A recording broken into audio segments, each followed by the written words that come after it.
পশ্চিমবঙ্গ সরকারের নারী ও শিশু বিকাশ এবং সমাজ কল্যাণ দপ্তরের উদ্যোগে কন্যাশ্রী দিবস পালন করা হলো মালদায়। বুধবার দুপুরে মালদা কলেজ অডিটোরিয়ামের দুর্গা কিঙ্কর সদনে কন্যাশ্রী দিবসের 11 বর্ষ উদযাপন করা হয়। উপস্থিত ছিলেন মালদা জেলা পরিষদের সভাধিপতি লিপিকা বর্মন ঘোষ, বিধায়িকা সাবিত্রী মিত্র, জেলাশাসক নিতিন সিংহানিয়া, অতিরিক্ত জেলাশাসক অনিন্দ সরকার, দপ্তরের আধিকারিক স্মিতা সুব্বা সহ অন্যান্য আধিকারিকরা। এদিন 17 জন মহিলাকে কন্যাশ্রী পুরস্কার তুলে দেওয়া হয়। স্কুল ছাত্রী থেকে বিভিন্ন দপ্তরের চাকুরিজীবী মহিলাদের হাতে পুরস্কার তুলে দেওয়া হয়।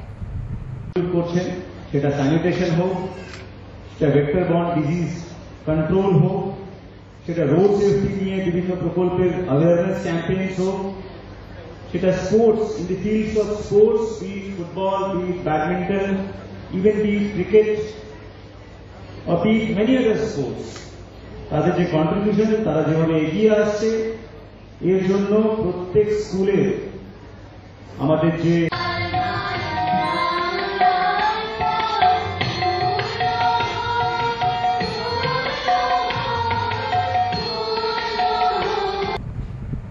মালদা থেকে দেবাশিস পাল ও দেবু সিনহার রিপোর্ট, আনন্দ বার্তা।